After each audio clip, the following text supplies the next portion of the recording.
संसदेमध्ये मंजूर झालेल्या वाल्मिकी समाजाला राजकीय दबावामुळे एसटी प्रवर्गातून वगळता येणार नाही असे पत्र हुक्केरी ग्रेड 2 तहसीलदाराने लिहिल्याचे उघड होताच हे मोठे दुर्दैव आहे अशी प्रतिक्रिया आमदार रमेश जारकीहोळी यांनी व्यक्त केली।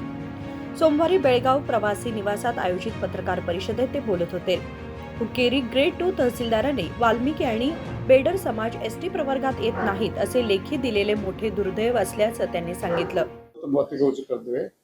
ವಿಶೇಷವಾಗಿ ಡಿಸಿ ಬ್ಯಾಂಕ್ ಚುನಾವಣೆ ದಿವಸ 19 ಅಕ್ಟೋಬರ್ ದಿವಸ ನಡೆಯುವಂಥ ದಿನದಲ್ಲಿ ಸನ್ಮಾನ್ಯ ರಮೇಶ್ ಕತ್ತಿ ಅವರು ವಾಲ್ಮೀಕಿ ಸಮಾಜ ಬಗ್ಗೆ ಭಾಳ ಕೆಟ್ಟದಾಗಿ ಮಾತಾಡಿದ್ದು ರಾಜ್ಯದಂತ ಚರ್ಚೆ ಆಗಿದೆ। ಎಲ್ಲ ವಿಷಯ ಗೊತ್ತಾಯ್ತು ನಮಗೆ।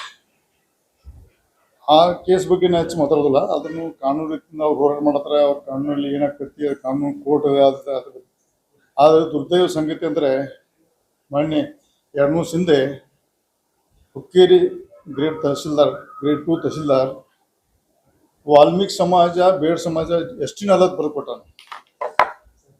ಭಾಳ ಅನಾಹುತ ಅಂತ ವಾಲ್ಮೀಕಿ ಮತ್ತು ಬೇಡ ಸಮಾಜ ಎಷ್ಟಿನ ಬರೋದು ಕೋರ್ಟಿಗೆ ಬರೆದುಕೊಟ್ಟಾನೆ। ಅಂದರೆ ಉದಾಹರಣೆ ಈಗ ನಾವು ವಾಲ್ಮೀಕಿ ಸಮಾಜದ ಶಾಸಕರು ಲೋಕಸಭಾ ಸದಸ್ಯರು ಅವ್ರೀಗ ಎಷ್ಟೇ ಆಗೋದಿಲ್ಲ। ಒಬ್ಬ ಅಧಿಕಾರಿ ಒಂದು ಸಮಾಜಕ್ಕೆ ಇಟ್ಟು ಬರ್ಕೊಂಡು ಅಂದ್ರೆ ಯಾವ ಧೈರ್ಯ ಮಾಡಿದ ನನಗೆ ಗೊತ್ತಿಲ್ಲ। ದುರ್ದೈವ ಸಂಗತಿ ಅಂದರೆ 2004-5ರಲ್ಲಿ ಒಂದು ಸಂಘಟನೆ ಹುಟ್ಟಿದ್ದು। ನಾವು ಆ ಸಂಘಟನೆ ಇದ್ದಂಥ ಅವಾಗ ಕಾಂಗ್ರೆಸ್ ಪಕ್ಷ ಇದ್ದಾಗ ಇದೇ ಸನ್ಮಾನ್ಯ ಸಿದ್ದರಾಮಯ್ಯ ಅವರು, ಸನ್ಮಾನ್ಯ ಸತೀಶ್ ಜಾರಕಿಹೊಳಿ ಅವರು, ಮಾದೇವಪ್ಪನವರು ಇನ್ನೂ ಅನೇಕ ಎಲ್ಲಾದರೂ ನಾವು ಪಕ್ಷಾತೀತವಾಗಿ ಅಹಿಂದ ಸಂಘಟನೆಗೆ ಎಲ್ಲ ಸಪೋರ್ಟ್ ಮಾಡಿದ್ವಿ ನಾವು।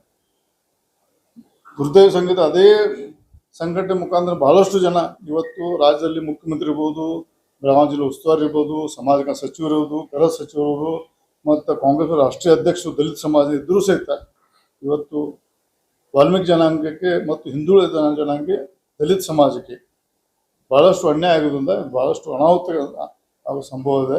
ಅದಕ್ಕೆ ಇದೊಂದು ಭಾಳ ಪತ್ರಿಕೋಷ್ಠಿ ಭಾಳ ಗಂಭೀರವಾಗಿ ತಗೊಂಡು ಇವತ್ತು ನಾವು ರಾಜ್ಯ ಸರ್ಕಾರಕ್ಕೆ ಮತ್ತು ಕೇಂದ್ರ ಸರ್ಕಾರಕ್ಕೆ ನಾವು ಅತಿ ಶೀಘ್ರದಲ್ಲಿ ನಾವು ಲಿಖಿತ ಮೂಲಕ ನಾವು ಇಲ್ಲಿ ನಡೆಯುವಂಥ ಅನಾಹುತ ಒಂದು ದಲಿತ ಸಮಾಜಕ್ಕೆ, ವಿಶೇಷವಾಗಿ ಹಿಂದುಳಿದ ಸಮಾಜಕ್ಕೆ ಈ ಸರ್ಕಾರದ ರಕ್ಷಣೆ ಇಲ್ಲ, ನಮಗೆ ಕೇಂದ್ರ ಸರ್ಕಾರ ಮತ್ತು ಕೋರ್ಟ್ ರಕ್ಷಣೆ ಬರಬೇಕಂತ ಈ ಸಂದರ್ಭದಲ್ಲಿ ಕಾನೂನು ರೀತಿಯಿಂದ ಹೋರಾಟ ನಾವು ಈ ಮುಂದಿನ ದಿನದಲ್ಲಿ ನಾವು ಬರೀ ವಾಲ್ಮೀಕಿ ಸಮಾಜ ಅಲ್ಲ, ಇಡೀ ದಲಿತ ಸಮಾಜ, ಹಿಂದುಳಿದ ಸಮಾಜ ಅಂತ ಅಹಿಂದ ಸಮಾಜದ ನಾವು ಯಾಕಂದ್ರೆ ಬರೀ ನೇತೃತ್ವಿಸ್ಕೊಂಡು ರಾಜಕೀಯಕ್ಕೋಸ್ಕರ ಫಾಯ್ದೆ ಮಾಡ್ಕೊಂಡು ಇವತ್ತು ಬಾಯಿಸುವಂಥ ನಾಯಕರ ಬಗ್ಗೆ ಬಹಳಷ್ಟು ಮನನೊಂದು ನಾವೇ ಇನ್ನು ಕೈಗೆ ಎತ್ತುಕೊಳ್ಳಬೇಕು ಅನ್ನೋ ಸಂದರ್ಭದಲ್ಲಿ ಇವತ್ತು ಪತ್ರಿಕಾಗೋಷ್ಠಿ ಮಾಡಿದ್ದೇವೆ।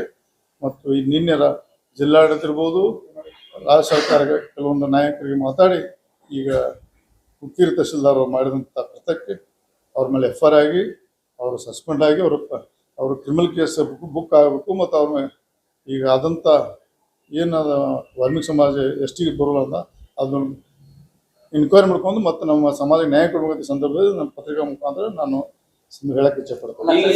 ಈಗ ಯಾವ ಕಾರಣಕ್ಕೆ ಬರೋದ್ರು ಸರ್, ಏನಂತ ಈಗ ಯಾಕೆ ಅಂತದ? ಈಗ ಯಾಕಂದ್ರೆ ವಾಲ್ಮೀಕಿ ಸಮಾಜ ಎಷ್ಟು ಇರೋದು ಎಲ್ಲ ಡಾಕ್ಯುಮೆಂಟ್ ಇದಾವೆ, ಎಷ್ಟು ಗೆದ್ದಿದ್ದು, ಎಷ್ಟು ರಿಸರ್ವೇಶನ್ ಕಾನ್ಸ್ಟಿಟ್ಯೂಷನ್ ಒಳಗೆ ಈಗ ಯಾವ ವಿಷಯ ಇಟ್ಕೊಂಡು ಅವರು ಒತ್ತಡ ಇತ್ತಾ ಏನು ಅವ್ರಿಗೆ ರಮೇಶ್ ಕತ್ತಿ ಅವರ ಒಂದು ಇಂಟ್ರೆಸ್ಟ್ ಬೇಲ್ ಅವ್ರು ಕೇಳ್ತರು ಹೈಕೋರ್ಟ್ನಲ್ಲಿ। ಅವ್ರಿಗೆ ನನಗೆ ಗೊತ್ತಿಲ್ಲ ಅದು ಯಾರು ಒತ್ತಡದಲ್ಲಿ ಬರ್ಕೊಟ್ಟು ಗೊತ್ತಾಗ ನನ್ನ ಡೀಟೇಲ್ ಮಾಹಿತಿ ಇಲ್ಲ। ನಮ್ಮ ಸಮಾಜಕ್ಕೆ ಅನ್ಯಾಯ ಆದ್ಮೇಲೆ ನಾನು ಒಬ್ಬ ಆ ಸಮಾಜ ಪತ್ನಿಯಾಗಿ ಇವತ್ತು ನಾನು ಭಾಳ ಗಂಭೀರವಾಗಿ ತೊಗೊಂಡು ಇನ್ನು ರಾಜ್ಯ ಮಟ್ಟದಲ್ಲಿ ಹೆಂಗೆ ಮಾಡಬೇಕು ಅಂತ ಚರ್ಚೆ ಮಾಡ್ಕೊಂಡು ಡಿಸಿಷನ್ ತೊಗೊಳ್ತೀವಿ। ಇವತ್ತು ತಕ್ಷಣ ನಾವು ರಾಜ್ಯ ಜನತೆಗೆ ಮೂಲೆ ಗೊತ್ತಾಗಬೇಕಂತ ತಮ್ಮ ಪತ್ರಿಕಾ ಮುಖಾಂತರದಲ್ಲಿ ನಾನು ನಮ್ಮ ಜಿಲ್ಲಾಡಳಿತ निन्ने DC माताडी ತಿಳಿಸಿದೆ ನಾನು। DK शिवकुमार भाजपात आले तर मी त्यांचे स्वागत करणार नाही। अजून 2-2.5 वर्षे काँग्रेस सरकार चालू दे, मग लोकच त्यांना धडा शिकवतील असाही टोला त्यांनी हाणला।